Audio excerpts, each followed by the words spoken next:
अपने परिवार से, अपने जीवन से शैतान को कैसे भगाएं। क्योंकि हम में से बहुत से भाई बहन हैं जो अपने प्रार्थना निवेदनों को भेजते हैं कि उन्हें लगता है कि उनके जीवन में शैतान काम कर रहा है, उनके जीवन में शैतान रुकावटों को, बाधाओं को, बीमारियों को लेकर के आ रहा है, जिसके कारण वो परेशान रहते हैं, चिंतित रहते हैं कि कैसे आखिर इस शैतान को अपने घर से भगाएं, कैसे आखिर इस शैतान को अपने जीवन से भगाएं ताकि वो उनके जीवन में कोई कार्य न कर सके। तो आज मैं आपको बताऊंगा कि कैसे आप उस शैतान को अपने जीवन से भगा सकते हैं, अपने परिवार से भगा सकते हैं, ताकि वो आपके जीवन में कोई भी काम न करे। एक वचन हम लोग पढ़ेंगे, याकूब की किताब उसका 4 अध्याय और 7 पद, जहां पर कुछ इस प्रकार से लिखा है, इसलिए परमेश्वर के अधीन हो जाओ और शैतान का सामना करो तो वह तुम्हारे पास से भाग निकलेगा।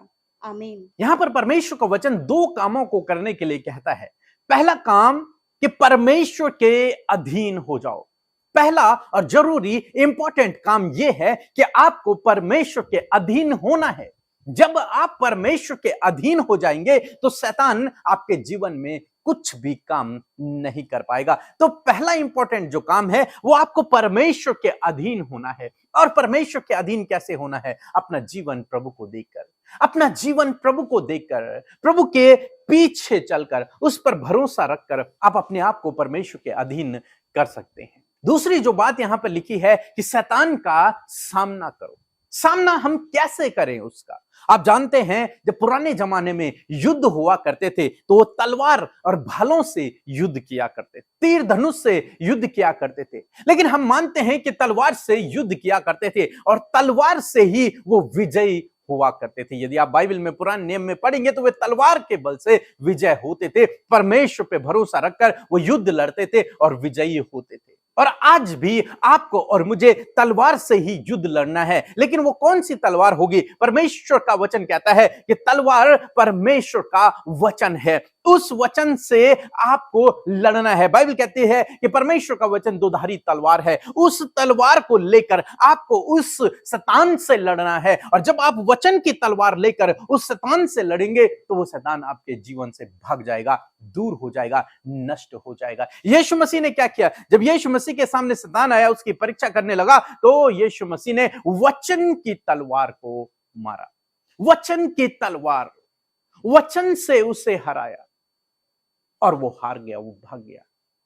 हर समय बाइबल में जब हम पढ़ते हैं, जब भी यीशु मसीह की मुलाकात उस शैतान से होती है, दुष्ट आत्माग्रस्त लोगों से होती है, तो यीशु मसीह उन्हें आज्ञा देते हैं, वचन की तलवार से मारते हैं, अपने मुंह के शब्दों से उसे भगाते हैं। यीशु मसीह कहते हैं कि उसमें से निकल जा, और वो निकल जाता है, वो छोड़ के भाग जाता है। क्यों? क्योंकि वचन की तलवार बहुत पावरफुल है, बहुत सामर्थी है। आपको भी यही करना है। आपको परमेश्वर के वचनों को लेना है, यीशु मसीह के वचनों को लेना है और उन्हें बोलना है उस शैतान के विरोध में। यानी कि आप यीशु मसीह के शब्दों को भी दोहरा सकते हैं कि उसमें से निकल जा, हमारे परिवार से निकल जा, मेरे जीवन से निकल जा। और जब आप यीशु मसीह के शब्दों के अनुसार उसे आज्ञा देंगे तो आपके जीवन से भाग जाएगा, निकल जाएगा। परमेश्वर के वचनों से उसे हराएं। वो आपको देखकर नहीं डरता, वो आपकी आवाज को देखकर नहीं डरता, वो आपके ज्ञान बुद्धि को देखकर नहीं डरता। वो डरता है तो एक इस बात से कि आपके अंदर कितना परमेश्वर का वचन भरा हुआ है। वो डरता है इस बात से कि आपके पास वचन की तलवार है कि नहीं। और यदि आपके पास वचन की तलवार है तो वो आपके सामने टिक नहीं सकता, वो आपके सामने फिर कुछ नहीं कर सकता। वो फिर डर जाएगा, घबरा जाएगा, भाग जाएगा, क्योंकि वो तो निकम्मा है, उसके पास कोई काम नहीं है। यीशु मसीह ने उसे हरा दिया है, कुचल दिया है, अब वो किसी काम का नहीं है, केवल इस कि वो आपको डराए। लेकिन यदि आपके पास तलवार है तो आपको डरा भी नहीं पाएगा, वो आपके सामने खड़ा भी नहीं हो पाएगा, वो आपको देखकर डरेगा और भागेगा।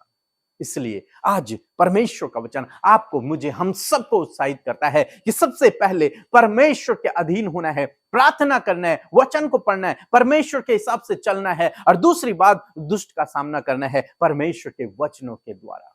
उस दुष्ट का सामना करना है, उसको आज्ञा देनी है। और जब आप इस प्रकार करेंगे, वो दुष्ट शैतान आपके जीवन से, आपके परिवार से भाग जाएगा और आपके जीवन में, आपके परिवार में कोई भी काम नहीं कर पाएगा। सो प्रभु आपको इस वचन के द्वारा बहुतायत से आशीष दे। आमीन। लगातार वचनों को सुनने और वचन के भेदों को जानने के लिए चैनल को सब्सक्राइब जरूर करें। धन्यवाद।